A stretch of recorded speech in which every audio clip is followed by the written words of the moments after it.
Bonjour à tous. Bonjour à tous, bienvenue. Alors, il y a quelques-uns qui sont encore en train d'arriver.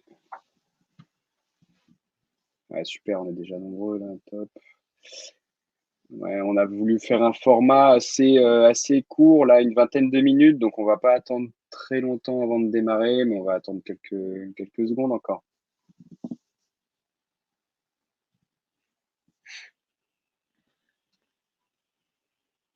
Très heureux d'être là, en tout cas. On est assez nombreux ce soir. Merci à Ouais, ouais, tous de nous rejoindre. je pense qu'on peut commencer, Thomas, non? Allez, c'est parti. Ok. Eh ben, écoutez, bonjour à tous. Du coup, nous sommes tous les deux les cofondateurs de Cube, un groupe pionnier du développement no-code, de l'expertise no-code et de l'IA depuis voilà plus de 4 ans et demi maintenant. En 2019, avant le Covid, il y avait assez peu d'acteurs pionniers de ces différents outils sur la place française, et on a véritablement voulu développer une vraie proposition de valeur d'accompagnement des différents acteurs avec historiquement un métier d'agence de prestation de services et plus récemment un métier d'organisme de formation pour pouvoir accompagner les différents profils sur des reconversions, sur des formations qui portent sur le no-code et l'IA. Et ce soir, si on est tous ensemble, c'est pour justement vous partager un petit peu notre vision, notre point de vue sur ces nouveaux outils qui arrivent et la conjugaison absolument cohérente et presque même indispensable, si je puis dire, du no-code et de l'IA,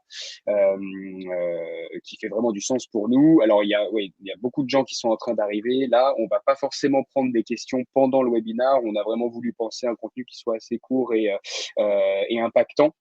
Donc, on va prendre un petit peu de temps à la fin du webinaire pour répondre à vos questions. Et pour tous ceux qui n'auraient pas eu le temps d'avoir réponse à leurs questions, vous pourrez très bien nous les poser après le webinaire et on pourra y répondre avec Oui, grand plaisir. Voilà. n'hésitez pas à poser vos questions dans l'onglet questions de l'outil. On y répondra par mail s'il nous reste peu de temps à la fin. On fera une réponse par mail à tous. Voilà. Exactement. Alors du coup, sur l'agenda, on va voir pas mal de sujets ensemble. D'abord revenir sur ce qu'on estime nous être une révolution sur l'arrivée justement du no-code, un peu le bouleversement du web et de ses usages. Revenir un peu sur les grands outils no-code et essayer d'en faire une concordance directe avec les principaux outils IA qui sont eux aussi extrêmement nombreux. Il n'y a pas que ChatGPT, même si c'est un des principaux aujourd'hui en termes d'usage et de promotion. Tout le monde en a entendu au moins une fois parler. Revenir sur quelques use cases également et vous parler dans un dernier lieu de ce que nous proposons afin de vous former si vous le souhaitez dans un second temps.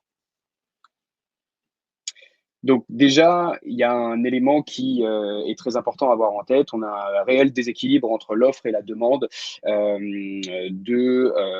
la demande d'applications en devenir d'ici 2025 et le nombre de développeurs. On n'a que 0,34% précisément, soit 26 millions de développeurs actifs aujourd'hui dans le monde par rapport aux besoins d'applications. C'est bien trop peu et malgré le nombre d'écoles, de formations et de nouvelles carrières qui se sont développées, il n'y a pas aujourd'hui d'endiguement de cette demande. On a véritablement un gros déséquilibre et de plus en plus de besoins d'ici 2024-2025. Les chiffres de Gartner sont assez édifiants sur ce sujet. On a aujourd'hui une véritable demande sur ces nouvelles technologies, que ce soit pour développer des applications, des sites web, des automatisations. On voit que le digital aujourd'hui n'est pas une option, il est absolument présent partout, que ce soit juste en France, il y a plus de 85% pour des chefs d'entreprise qui estiment que le numérique justement n'est pas une option, est une obligation pour pouvoir effectuer une transition numérique qui leur permette de rester compétitifs. Que vous soyez également entrepreneur aujourd'hui aussi, il y a très peu de verticales métiers ou de secteurs où il ne va pas y avoir un impact direct. Euh, il faut aussi avoir en tête, justement, par rapport à ce nombre assez faible de gens qui savent coder et développer des applications, une réalité qui va être la nôtre d'ici 2025, c'est 70% de l'ensemble des applications et des interfaces métiers que sur lesquelles nous allons travailler seront faites sur la base d'outils no-code et low-code. Alors, pour ceux qui ne le sauraient pas, des outils no-code sont des outils qui permettent de développer des applications et des sites web et des automatisations sans une seule ligne de code, tandis que les outils low-code permettent de faire la même chose, mais en utilisant un tout petit peu de code. C'est vraiment l'entre-deux entre le no-code et le code. Mais d'ici 2025, la majorité seront faites grâce à ces outils. Et on voit aujourd'hui arriver quelque chose d'assez édifiant, c'est la force avec laquelle l'intelligence artificielle est en train de se faire une place justement sur le web et dans les différents usages, peut-être de manière encore plus rapide que le no-code, parce qu'il y avait déjà un très gros boom post-Covid et pendant le Covid où les gens ils ont pris vraiment le temps de lancer leur application, de travailler sur des outils no-code, et c'est ce qui a permis de le démocratiser en masse. Aujourd'hui, on n'est pas dans une période Covid et pourtant, nous avons une croissance absolument fulgurante de l'usage des différentes applications de l'intelligence artificielle. Il n'y a pas que ChatGPT, on reviendra dessus, et Thomas en particulier dans un second temps, et où on voit que il y a véritablement une explosion, une vraie courbe exponentielle de l'usage, avec plus de 40% des entreprises qui utilisent déjà des applications avec l'IA. Donc c'est vraiment une courbe assez impressionnante. Si on donne une toute petite comparaison avec Netflix, en quelques mois, le nombre d'utilisateurs de ChatGPT est en train de rejoindre clairement le nombre d'utilisateurs de Netflix, et il a fallu que 5 jours pour atteindre 1 million d'utilisateurs. C'est juste incroyable, et c'est pour ça que ça vient bousculer tellement de choses. En fait, on a ce sentiment un petit peu d'une obligation d'avoir à rentrer dans le sujet, se former, essayer de comprendre pour pas ne se faire dépasser. Et c'est assez difficile de s'y retrouver parce qu'il y a beaucoup d'outils qui existent. Et puis surtout, plus fondamentalement, derrière l'effet waouh d'un prompt ChatGPT qui nous génère la réponse absolument précise et même mieux que ce qu'on aurait répondu nous-mêmes via ChatGPT, quel est l'usage derrière dans un deuxième temps? Comment est-ce qu'on va réussir à utiliser ce prompt, réussir à le transformer suffisamment et à l'entraîner suffisamment pour avoir la bonne réponse? C'est ce sur quoi on a envie de se poser aujourd'hui et de vous partager ça afin que vous y voyez plus clair. Donc, ce qui est important à avoir en tête, c'est qu'on est sur le début d'une révolution. Tous les jours se passe énormément de choses autour justement des nouveaux usages du web. Le no-code est déjà venu comme étant une première vague un peu révolutionnaire de nouveaux outils beaucoup plus accessibles avec des Bubble, Airtable, Make, plus de 850 outils no-code aujourd'hui référencés dans le monde entier. Donc difficile de s'y retrouver. Par contre, une réalité aujourd'hui, développer une application web ou un site web dans le développement traditionnellement avec des langages traditionnels n'est plus du tout une option, même pour des développeurs aguerris qui savent où mettre l'intensité du développement et utilisent des outils no-code comme Bubble, Airtable ou Make pour pouvoir gagner du temps sur les tâches chronophages, sur l'ensemble des tâches qui peuvent être justement automatisées et où il y a un gain de temps réel. Et on a l'IA qui arrive dans ce contexte où on a déjà un grand écosystème d'outils no-code qui existe, et où on se dit quel peut être l'usage, la conjugaison justement entre ces deux mondes, le monde de l'intelligence artificielle et le monde du développement. On peut même dire que l'IA aujourd'hui, et ChatGPT en particulier, est du no-code, car à partir du moment où vous générez de la donnée grâce à un prompt ChatGPT, il va falloir ensuite l'interfacer, la structurer, l'organiser, et c'est là où vous avez un pont qui est absolument nécessaire et pas simplement garder un prompt que vous ne pouvez pas utiliser, et où vous avez des possibilités avec Make, Bubble, Airtable absolument infinies. Et c'est ce sur quoi Thomas va faire un peu de lumière, là du coup, essayer de vous orienter sur les différents grandes typologies d'outils et où la conjugaison va être beaucoup plus claire pour vous en les voyant de plus près. Oui, tout à fait. C'est parfaitement ça. Effectivement, ça fait une belle transition. Merci Pierre.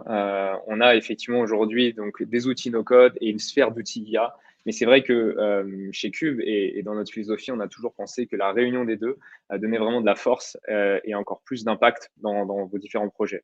Alors, je vais faire un petit tour d'horizon aujourd'hui de l'état de l'art du no-code et des outils IA. Et puis après, je vous partagerai quelques exemples concrets de l'utilisation des deux technologies ensemble pour des cas notamment de productivité, d'augmentation de la productivité. Il faut savoir que dans la sphère du no-code, donc elle est historique, hein, on a beaucoup d'années d'historique autour des technologies no-code. Certaines sont très matures aujourd'hui. Il faut savoir qu'elles sont rangées principalement en 5 catégories aujourd'hui, ces technologies-là. Elles permettent pour certaines de créer des sites web, donc des sites web assez traditionnels qui vont présenter des choses de manière assez statique. Certaines technologies vont permettre de créer des applications web, donc la plus complexe avec des bases de données, des interfaces, des comptes clients, donc des applications de type Airbnb, Netflix. Certaines d'entre elles vont se spécialiser dans la création d'applications mobiles natives, donc des applications qu'on connaît bien sur nos smartphones, comme des Instagram, etc. Tandis que d'autres, elles vont plutôt être spécialisées dans les outils métiers, donc des choses moins B2C ou et qui interagissent moins avec des utilisateurs, mais qui sont plutôt dans un optique de productivité pour les entreprises. Et donc, on parle de deux choses. On parle de base de données généralement, donc comment structurer, gérer des données au sein d'une entreprise de manière collaborative. Et certains autres outils vont se spécialiser dans les automatisations de tâches de productivité. Donc, comment éviter de reproduire, refaire 100 fois les mêmes choses. Aujourd'hui, il existe des outils très puissants pour automatiser des scénarios sans coder. Toutes ces technologies, donc no code, elles ont un but précis. Elles peuvent se connecter entre elles, évidemment, pour maximiser leur impact. Alors, il en existe beaucoup, comme disait Pierre, 800 outils aujourd'hui, qui se spécialisent plus ou moins sur leur verticale, parfois plus ou moins sur un besoin en particulier. Mais voici les grandes catégories. Alors, nous, c'est vrai que chez nous, on a nos petits favoris au sein de l'école et des outils qu'on enseigne. Ils sont présentés en rose. Alors pourquoi Tout simplement parce que ce sont les outils les plus historiques sur leur marché. Certains d'entre eux ont levé énormément d'argent, notamment, alors beaucoup viennent des États-Unis, mais comme Airtable, qui a levé plus d'1 milliard d'euros sur toutes ces levées de fonds, et qui du coup sont aujourd'hui très robustes, énormément représentés dans les entreprises. Et donc effectivement, ça permet d'aller très loin dans les projets qu'on est capable de mener, mais ça reste des outils accessibles à tous dans la philosophie du no-code. Et donc, c'est vrai que selon nous, ce sont ces outils-là qui ressortent un petit peu de la mêlée aujourd'hui. Et c'est pour cette raison qu'on enseigne ces technologies. Il faut savoir aussi que quand vous maîtrisez un outil no-code d'une catégorie, il est assez facile d'aller vers un autre. C'est-à-dire qu'aujourd'hui, quand vous maîtrisez Bubble, vous pouvez assez facilement aller vers un WeWeb ou un Software, puisque la philosophie reste la même. Mais c'est vrai que c'est l'outil peut-être le plus complet dans sa catégorie, donc il est plus facile d'aller vers d'autres technologies. Donc, le no-code offre des perspectives incroyables, notamment pour des entrepreneurs, des personnes qui sont porteurs d'idées. On peut vraiment faire beaucoup de choses avec ces technologies-là. En parallèle, effectivement, se développent donc les outils IA. Alors, notamment, quand on parle d'IA, on se focalise plutôt sur les IA génératives, donc les intelligences artificielles qui génèrent du contenu à partir de ce qu'on appelle des prompts, donc généralement du texte qu'on vient insérer, on va dire, en entrée de l'algorithme et qui va nous générer un autre contenu. Et cet autre contenu, il peut avoir plusieurs aspects. Donc, soit renvoyer du texte, soit renvoyer des images, soit renvoyer des vidéos, ou même peut servir à synthétiser de l'information, rechercher de l'information. Donc, aujourd'hui, il y a plusieurs catégories d'IA générative. Chacune d'entre elles a effectivement une proposition de valeur unique, mais c'est vrai qu'aujourd'hui, celle qu'on retrouve le plus et celle qui est la plus médiatisée au vu des chiffres qu'on a vus tout à l'heure reste ChatGPT, et c'est pour ça qu'effectivement on l'enseigne également dans nos bootcamps, dans nos formations, car il faut savoir que le moteur derrière ChatGPT est très puissant aujourd'hui. On en est à la version 4 de l'algorithme, et certaines des technologies que vous voyez à cet écran utilisent le moteur de ChatGPT. Donc c'est pour ça qu'aussi on a tout intérêt à se former sur cette technologie, dont les investissements sont majeurs. Microsoft prévoit d'investir 10 milliards dans ChatGPT, et donc cette technologie est à suivre de très près au vu des investissements. Donc, grâce à l'intelligence artificielle générative, j'ai envie de dire que beaucoup de métiers sont impactés. On estime à 80% selon les statistiques. Donc, c'est énorme. Ça varie aussi beaucoup de métiers. Pourquoi? Parce que les gains de productivité sont faramineux, que ce soit effectivement de la créativité, du gain de temps sur des tâches. Vous connaissez sûrement pas mal d'exemples et vous utilisez peut-être ChatGPT déjà au quotidien dans votre entreprise. Les enjeux sont vraiment énormes. Et donc, vous imaginez bien que mêlé à no-code, c'est-à-dire à la capacité de créer des outils digitaux sans coder, l'IA prend une autre ampleur et on va essayer de vous partager quelques exemples concrets de l'utilisation de l'IA grâce au no-code pour des projets de productivité.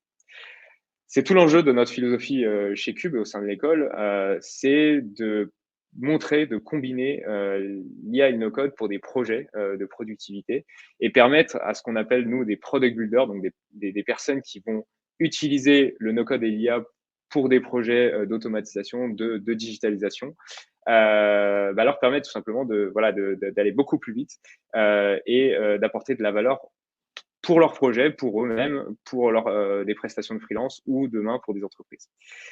Donc, on va vous donner 4 exemples de scénarios d'automatisation que l'on peut créer en fait avec un outil no-code qui s'appelle Make en le combinant justement avec ChatGPT. Il faut savoir que Make, c'est l'outil que vous voyez sur l'écran et est un outil qu'on enseigne et qui est très puissant puisque aujourd'hui il est utilisé par un certain nombre d'entreprises en France et dans le monde sur des gros projets d'automatisation. Donc, si ça vous intéresse, on vous recommande très fermement de regarder et de se renseigner sur cet outil. Il en existe bien sûr d'autres, mais c'est vrai que c'est un des plus puissants aujourd'hui. Alors, il y a différents exemples hyper intéressants autour de l'utilisation de l'IA et du no-code pour des projets de productivité qui vont impacter pas mal de métiers. Hein. Alors, évidemment, des métiers marketing, mais aussi dans la vente, les sales, le support. Vraiment, énormément de métiers sont impactés et finalement, seule la créativité a des dans ce qu'on est capable de faire. Alors, nous, voulait vous montrer quelques scénarios d'automatisation très simples, mais qui peuvent apporter beaucoup de valeur. Alors, le premier, alors peut-être que certains d'entre vous publient régulièrement du contenu sur LinkedIn sur des thématiques diverses et variées et sont éventuellement même influenceurs LinkedIn, ce qu'on vous souhaite. Et pour vous, vous savez probablement qu'il est très long d'aller chercher des articles à forte valeur ajoutée sur sa thématique d'expertise et de rédiger des posts pour les publier par la suite avec une forme évidemment optimisée en utilisant les bons hashtags, etc. Alors, nous, on a créé un scénario assez simple qui, grâce à l'IA, va permettre d'automatiser à la fois la recherche d'informations, d'articles sur le web en lien avec sa thématique d'expertise et de rédiger un post, un contenu impactant sur LinkedIn qui va commenter cet article de presse et donner un avis. Alors ça, il faut savoir que ça fait gagner énormément de temps pour ceux ou celles qui souhaiteraient publier régulièrement sur LinkedIn. Et il faut savoir que les résultats sont assez impressionnants puisque le moteur ChatGPT va tout simplement apprendre et proposer généralement des posts très intéressants. Alors nous, on a interfacé un autre outil no-code dans la chaîne qui est Airtable, qui permet de valider, si vous voulez, les contenus via une interface très simple, de valider les contenus qui sont proposés par l'IA, ce qui permet de mettre un peu un garde-fou dans ce qu'on publie sur LinkedIn. Mais on pourrait tout simplement éviter cette étape et publier directement si on a vraiment confiance en l'IA, mais qui délivre déjà des résultats très intéressants. Alors, un second use case marketing également est intéressant, c'est pour optimiser finalement la recherche de mots-clés SEO. Donc, si vous avez aujourd'hui, vous êtes dans une entreprise et vous devez effectivement optimiser le SEO et la présence du site web via par exemple des landing pages ou des contenus de blog. Il est parfois difficile d'optimiser les mots-clés SEO que vous allez utiliser. Et en l'occurrence, les mots-clés de longue traîne qui sont vraiment les plus optimisés sur une thématique.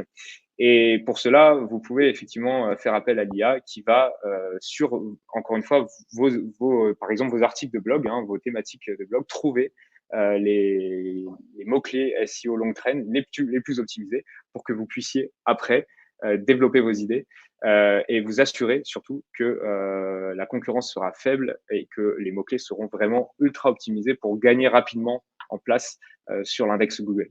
Ça, c'est un use case très, très intéressant pour optimiser sa présence en ligne. Un autre use case qu'on adore, c'est l'automatisation des réponses aux avis clients Google.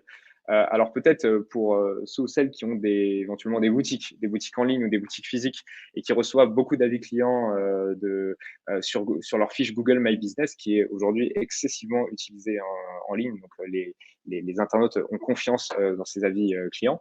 Il est possible, il est donc parfois très long de répondre aux avis si vous en avez beaucoup. Qu'ils soient positifs ou négatifs.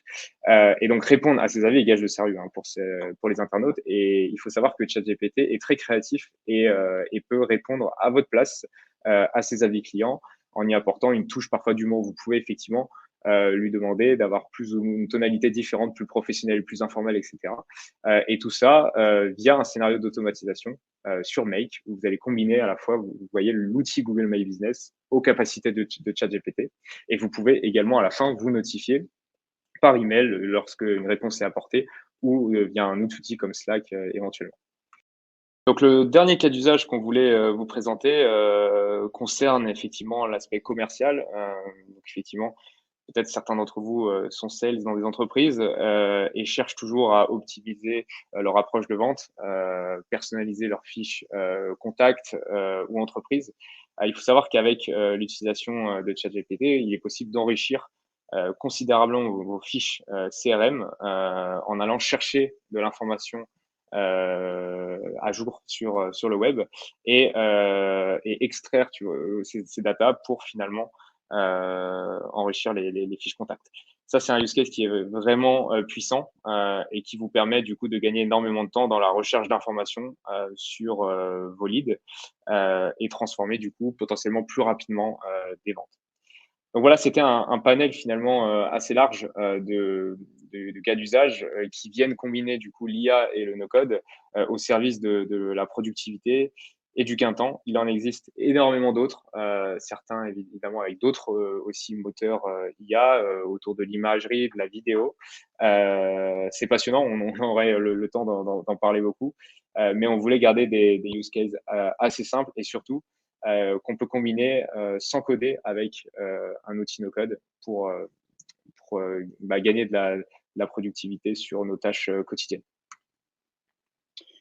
Donc c'est pour ça que les contenus sur lesquels on a voulu construire toute une méthodologie sont vraiment très orientés métier et usage au quotidien, que vous soyez entrepreneur, freelance, en reconversion ou sur des métiers un peu plus traditionnels. L'utilisation du no-code et de l'IA au quotidien sert totalement cette nécessité de gagner du temps, d'être plus efficace dans les tâches manuelles ou chronophages. Et nous, c'est véritablement ce sur quoi on a voulu construire des formats adaptés aux professionnels et pour former surtout la future génération de professionnels du no-code et de l'IA. On a plusieurs typologies de contenu, mais on aime bien travailler en bootcamp chez Cube, que ce soit des bootcamps présentiels ou distanciels. On en a un en particulier qui est un bootcamp justement de 400 heures intensif qui mêle no-code et IA, où le but va être de comprendre ce qu'est la donnée, ce qu'est une structure de données, comment automatiser cette donnée, lire une documentation API, utiliser Airtable, Make, projeter cette donnée justement via des interfaces applicatives avec Bubble, via des sites web, via tout type d'interfaces possibles. On l'a vu tout à l'heure, de nombreux outils existent pour travailler cet aspect front-end et avec en fait, vous le verrez, de l'IA un peu à toutes les étapes. On va le retrouver dans l'ensemble de ces outils no-code. Et d'ailleurs, l'ensemble de ces outils sont en train d'intégrer nativement ChatGPT afin de clairement rester à la page et l'utiliser de manière la plus pertinente possible. Sur le bootcamp intensif 400 heures, qui est notre produit phare, voilà, dans le détail, on va vraiment pouvoir utiliser les principaux outils no-code et IA au service de notions fondamentales que sont, comme je l'ai dit tout à l'heure, vraiment la compréhension de ce qu'est une base de données, ce qui est une interface, ce qui est du front-end, du back-end. Il n'y a pas de révolution en fait sur la manière de développer. Ce qui va être une révolution, c'est l'utilisation de nouveaux outils pour faire un métier qui lui est toujours le même, c'est-à-dire développer des solutions digitales au quotidien. Et comme le disait Thomas tout à l'heure, le fait d'utiliser ces outils-là en particulier vous permettra d'avoir une vraie latitude pour passer à un autre outil, que ce soit Make pour passer sur N8N ou Zapier, Airtable vers Baserow, Bubble vers Softer, Webflow vers Wix. Le but, on a vraiment voulu mettre des outils qui soient suffisamment permissifs pour vous permettre une vraie indépendance dans un second temps. Je me permets peut-être de rajouter qu'effectivement, on a voulu un bootcamp résolument axé sur la pratique. Tous nos formateurs sont des experts et aussi consultants dans des entreprises, travaillent sur des projets au quotidien, donc très connectés au monde du business. Et donc, C'est une formule qui conjugue vraiment de la théorie de pointe, mais surtout avec beaucoup de concret, des cas métiers et surtout notre module phare de tout le bootcamp, assez apprécié par nos alumni, qui est le No Code Challenge. Donc effectivement, pendant 2 semaines, vous travaillez sur un projet concret de mise en place d'un projet No Code de A à Z sur l'un ou plusieurs des outils enseignés. Et donc, que vous soyez entrepreneur avec votre propre projet ou effectivement que vous souhaitiez rejoindre un projet existant, vous pouvez vraiment mobiliser vos acquis et travailler sur de la pratique. Et c'est vraiment, on insiste là-dessus, le plus important dans le no-code et dans l'IA, c'est de travailler, de tester des choses, de se tromper, d'avancer. Et on a eu des belles surprises dans le bootcamp avec des très beaux projets qui en sont sortis et encore qui continuent, hein, évidemment, après le bootcamp. Et ils gagnent à être connus. Donc, on est très fiers de ça. Si on regarde un petit peu en fonction de vos profils, parce que vous êtes vraiment très nombreux et je vois, on avait dit qu'on tiendrait 20 minutes, on n'a pas réussi, donc c'est un peu plus long que prévu, mais c'est pas grave, on va prendre quand même quelques questions et après on y répondra dans un second temps.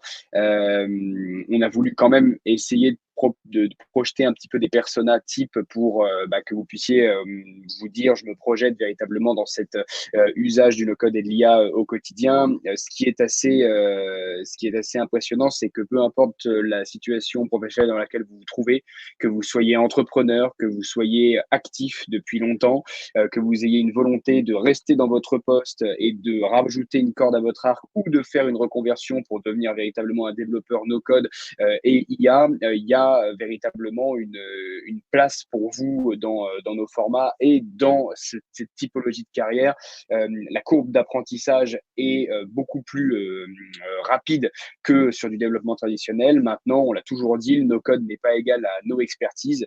C'est pour ça qu'il faut se former, c'est pour ça qu'il faut avoir des méthodologies en tête, mais que vous soyez entrepreneur en reconversion, une volonté de lancer votre agence ou être au moins freelance pendant quelques années ou rester freelance, rejoindre un collectif, de très nombreuses carrières sont possibles. Et surtout, il y a aujourd'hui une vraie possibilité de se nicher sur des besoins précis où vous pouvez faire vraiment la différence en ne traitant que certains cas d'usage et ne pas tout faire. Et donc, c'est là où vraiment, pour le coup, si par exemple, et on a des exemples d'anciens apprenants qui ont travaillé dans les ressources humaines toute leur vie, veulent accompagner justement des services RH sur l'optimisation de leurs process via Airtable, ChatGPT ou Make, et bien, il y a une proximité avec la matière et avec la verticale qui permet justement de l'adresser de manière très précise. Et c'est ça qui est bien avec le no-code et l'IA, c'est que la technique devient un peu secondaire pour pouvoir se concentrer un peu plus sur le métier. Sauf qu'il faut réussir à le maîtriser pour que ce soit vraiment secondaire et que ça ne soit pas une complexité de tous les jours. D'ailleurs, je regardais un petit peu les questions de Pierre en parallèle. Ouais. On a quelques questions justement sur le profil des apprenants, notamment une de Mehdi. Quel est le profil de vos étudiants Ouais. au sein de l'école? Il faut savoir que nous, nos apprenants, ils viennent de tout horizon. Hein. Comme on le disait, vous pouvez être entrepreneur ou en reconversion ou vous souhaitez acquérir des nouvelles compétences. On a échangé et puis on a des apprenants qui ont fait tous les métiers, pour en tout cas beaucoup d'entre eux. Que ce soit des commerciaux, des infirmiers, des avocats, des juristes, etc. C'est aussi ce qui montre un peu la pluralité des parcours. Hein. Et d'ailleurs, au sein du bootcamp, vous vous retrouvez avec des personnes dans les promotions qui ont aussi un métier, un vécu, et qui apportent aussi tout ce background dans la formation.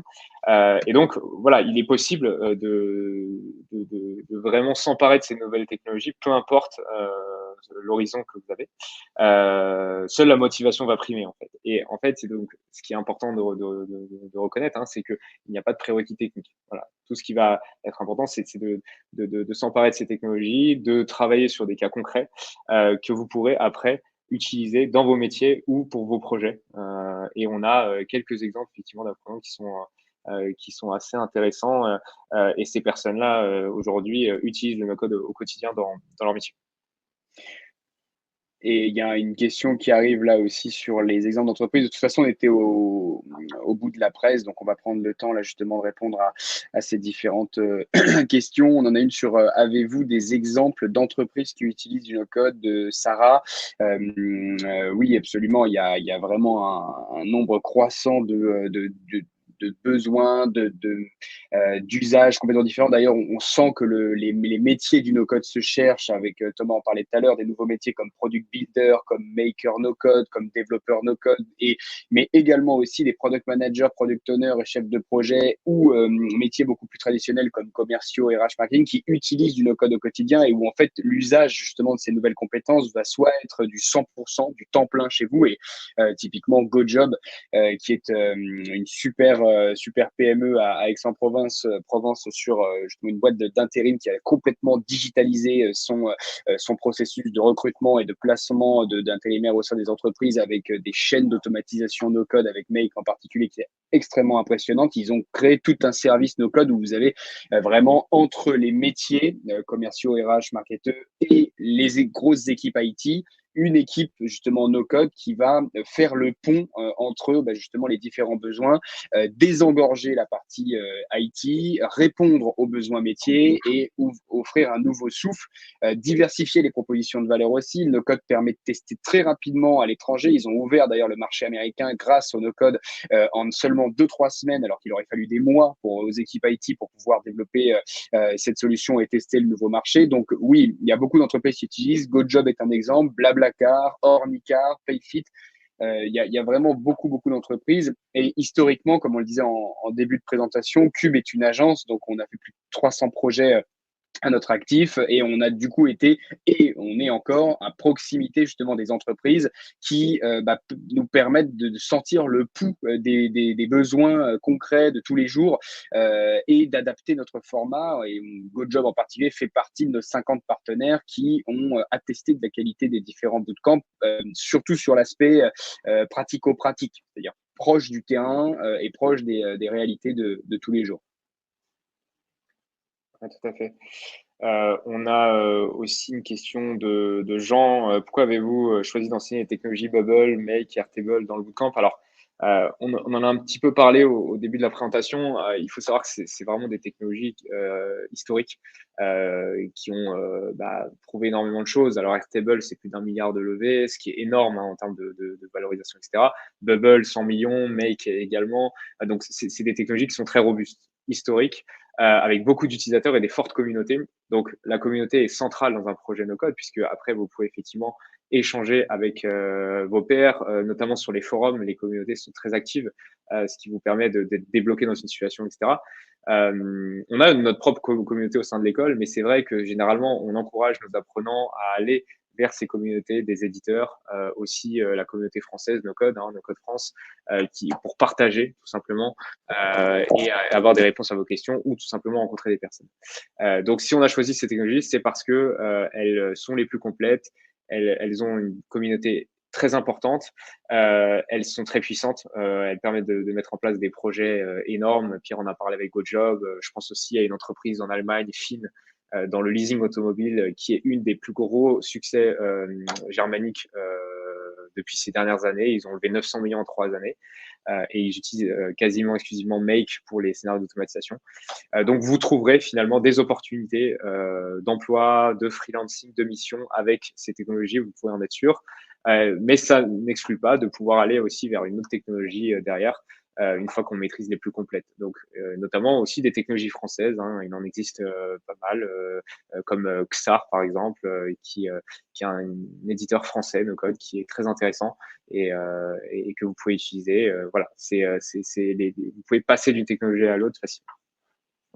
On va peut-être prendre une dernière question. Il y en a vraiment beaucoup. On prendra le temps de vous répondre par mail dans un second temps. Et puis de toute façon, via notre site, n'hésitez pas à nous contacter si vous avez des questions. D'ailleurs, cette question fait directement un lien avec justement cette capacité à nous contacter. Et ne surtout pas hésiter à le faire sur le process de recrutement et de candidature justement pour l'école. Il est très simple aujourd'hui. Comme l'a dit Thomas tout à l'heure, notre philosophie, c'est de faire en sorte de proposer des contenus qui n'aient pas de prérequis techniques et qui soient ouverts au grand public, principalement à des gens qui ont une connaissance métier ou une volonté de pouvoir se rapprocher de la tech ou rentrer dans la tech via le no-code et l'IA. Donc, c'est vraiment très ouvert. Si vous ne savez pas ce qu'est une base de données, ce qu'est une application, ce qu'est un site web, mais que vous voulez apprendre à mieux comprendre la différence et la nécessité de pouvoir appréhender un ensemble de compétences et des notions fondamentales pour développer vos premiers projets web, les formats sont tout indiqués pour vous. Donc, on va simplement avoir une phase de compréhension de votre projet professionnel, comprendre pourquoi est-ce que vous souhaitez rejoindre le bootcamp et pour quelle perspective. Et ensuite, clairement, vous pourrez nous adresser vos souhaits de date et de session. C'est directement sur école.cube.fr. Voilà, vous n'hésitez pas à contacter un de nos chargés de mission qui s'occupera de vous. En tout cas, merci beaucoup pour votre présence. Vous avez été super nombreux. C'est difficile de répondre à tout le monde. Comme vous l'avez vu, on est passionné par le sujet et on serait très heureux de continuer à discuter avec vous après le webinaire. Merci à tous. Donc, on apportera les réponses à vos questions directement par email à la suite du webinaire. Bonne soirée, merci à tous. Au revoir, au revoir. À bientôt.